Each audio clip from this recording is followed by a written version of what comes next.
بسم Bismillahirrahmanirrahim السلام علیکم ورحمۃ اللہ وبرکاتہ۔ سمپلسٹی آف اسلام میں آپ کو خوش آمدید کہتے ہیں۔ آج ہم بات کریں گے کہ حضرت ابراہیم علیہ السلام کن کن امتحانوں سے گزرے، اپنی بیوی اور بچے کو بے یار و مددگار اللہ کے بھروسے پر چھوڑ آئے، اور اس کے بعد اپنے بیٹے کی قربانی کا امتحان۔ اللہ تعالیٰ نے ان سے بہت سے امتحان لیے۔ آج سے ہزاروں سال پہلے کی بات ہے، آج کل جہاں مکہ مکرمہ کا متبرک شہر آباد ہے، وہاں ریت اور سڑی پہاڑیوں کے سوا کچھ نہ تھا، دور دور تک کسی جاندار کا گمان تک نہ تھا۔ اسی زمانے میں اللہ تعالیٰ نے حضرت ابراہیم علیہ السلام کو حکم دیا، ہاجرہ علیہ السلام کو ان کے نومولود حضرت اسماعیل کے ہمراہ مکے کی آب و گیا وادی میں چھوڑ آئے۔ جب یہ قافلہ منزل مقصود پر پہنچا تو اس صبر و شاکر خاتون نے صرف ایک بات مزاجی خدا سے پوچھی، کیا ہمارا یہاں رہنا اللہ کے حکم کی تعمیل میں ہے؟ حضرت ابراہیم علیہ السلام نے اسفات میں جواب دیا تو مطمئن ہو گئی کہ اب ان کے لیے کوئی پریشانی کی بات نہیں کہ جو یہاں ان کو لایا ہے وہ ان کی خبر گیری بھی کرے گا۔ ماں اپنے شیر خوار کو لیے ایک پہاڑی کی اوٹ پر بیٹھ گئی۔ سورج کی روشنی بڑھنے لگی، تیز دھوپ آنے لگی، زمین تپی، ہوا جلی، گرم لو کے بھبوکے آنے لگے، پانی کی جھاگل خشک ہونے لگی اور آہستہ آہستہ سوکھ گئی۔ ماں بچے کے ہونٹ سوکھے، پھر زبان خشک ہوئی، ماں گھبرائی، ننھا سسکنے لگا، ماں کے ہوش اڑ گئے، اپنی پیاس بھول گئی، بچے کی حالت دیکھ کر تڑپی، ادھر ادھر دیکھا، ریت کے ذروں کے سوا کچھ نظر نہ آیا، اوپر دیکھا آسمان کو دور پایا، نیچے دیکھا زمین کو تنور پایا۔ ان حالات میں حضرت ہاجرہ علیہ السلام بے ساختہ پکاری، اے اللہ، پانی پانی، ایک گھونٹ، ایک قطرہ میرے لیے نہیں، میرے بچے کے لیے، شیر خوار اسماعیل علیہ السلام کے لیے۔ ابراہیم کے خدا، اس جنگل میں، اس بیابان میں، اس ریگستان میں آگ کو گلستان بنانے والے، اس آگ کے دریا میں پانی کا چشمہ بہا، میرے ننھے کو پانی کا ایک قطرہ عطا فرما۔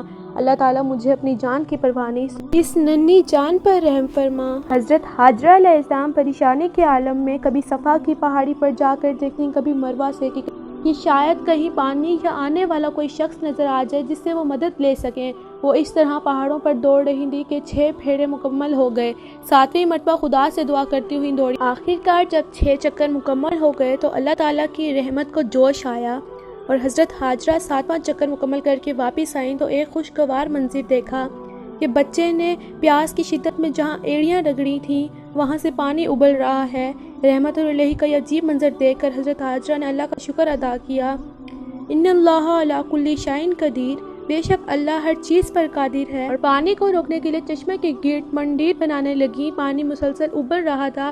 حضرت ہاجرہ نے کہا، زمزم یعنی رک جا، تو پانی رک گیا۔ حضرت ہاجرہ نے بچے کو پانی پلایا اور خود بھی پیا۔ زمزم کا معنی ہے رک جا۔ حضرت ہاجرہ نے جب یہ کہا کہ زمزم، تو پانی خود بخود رک گیا۔ حضرت ہاجرہ نے اس چشمے کے قریب رہائش اختیار کر لی۔ اس زمانہ میں لوگوں کو جہاں پانی کی سہولت میسر ہوتی وہاں رہائش اختیار کرتے تھے، لہٰذا ایک قافلے کا جب وہاں سے گزارا ہوا، انہوں نے وہاں پانی دیکھا تو حضرت ہاجرہ سے اجازت لے کر انہوں نے پانی پیا اور اپنے جانوروں کو بھی پلایا۔ اس کے بعد وہیں خیمے لگا کر رہائش اختیار کر لی۔ جن قافلوں کا بھی اس طرف سے گزر ہوتا پانی کی سہولت کے باعث وہ وہیں پر خیمے لگا کر اور پتھر مٹی سے مکان بنا کر رہائش اختیار کر لیتے۔ اسی طرح کچھ ہی عرصہ میں اس بیابان جگہ پر شہر آباد ہو گیا جو مکہ المکرمہ کے نام سے پوری دنیا میں جانا جاتا ہے۔ اللہ تعالیٰ کو اپنے پیارے بندے حضرت ابراہیم علیہ السلام اور پیاری بندی حضرت ہاجرہ کا یہ عمل اس قدر پسند آیا کہ زمزم کا فیض قیامت جاری کر دیا، اور حضرت ہاجرہ کا صفا مروہ پہاڑی پر دوڑنا اتنا اچھا لگا کہ اسے ارکان حج میں شامل کر دیا۔ آج حجاج کرام جب تک صفا مروہ پہاڑوں پر 7 چکر نہ لگا لیں ان کا حج مکمل نہیں ہوتا۔ اس سے یہ ثابت ہوتا ہے کہ جو لوگ اللہ تعالیٰ کی آزمائش پر پورا اترتے ہیں اللہ تعالیٰ انہیں دنیا و آخرت دونوں میں عزت و عظمت سے نوازتا ہے۔ اب ہم ان کے ایک اور امتحان کی بات کرتے ہیں کہ کیسے اللہ تعالیٰ نے حضرت ابراہیم سے حضرت اسماعیل کی قربانی کا امتحان لیا۔ جب حضرت اسماعیل بڑے ہوئے تو ابراہیم علیہ السلام کو اللہ نے انہیں اپنے اکلوتے بیٹے کو ذبح کرنے کا حکم دیا تو آپ نے اپنے رب کے اس حکم پر بھی لبیک کہا اور اس کے اس حکم کی بھی تعمیل کی اور فرما برداری کرنے میں جلدی کی۔ پھر یہ معاملہ اپنے بیٹے کے سامنے رکھا تاکہ وہ خوشی اور آسانی سے اپنے آپ کو قربانی کے لیے پیش کر دے اور اس معاملے میں اس پر سختی نہ کرنا پڑے اور زبردستی ذبح کرنے کی نوبت نہ آئے۔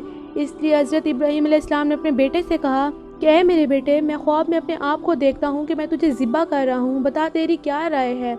بس اس بردبار بچے نے اپنے باپ کی بات سمجھ کر فوراً جواب دیا، اے میرے ابا جان، آپ کو جو حکم ہوا ہے اس کی تعمیل کیجیے، انشاءاللہ مجھے صبر کرنے والوں میں سے پائیں گے۔ یہ جواب بہت عمدہ ہے اور اپنے والد مکرم اور اللہ کی فرما برداری کا اعلیٰ نمونہ ہے۔ اللہ تعالیٰ فرماتے ہیں کہ جب وہ دونوں فرما بردار ہو گئے اور اس نے اپنے بیٹے کو پیشانی کے بل لٹا لیا، اس کا مقصد و مفہوم یہ ہے کہ وہ اللہ کے حکم کو ماننے کے لیے تیار ہو گئے اور قربانی کرنے کا پختہ عزم کر لیا اور گلے پر چھری چلا دی۔ اسی وقت آواز آئی کہ اے ابراہیم، تو نے ہمارے حکم کو سچا کر دکھایا۔ اور جب حضرت ابراہیم علیہ السلام نے آنکھوں سے پٹی کھولی تو حضرت اسماعیل علیہ السلام کی بجائے ایک دمبا ذبح کیا ہوا پڑا تھا۔ اسی واقعے کی یاد میں مسلمان ہر سال قربانیاں کرتے ہیں۔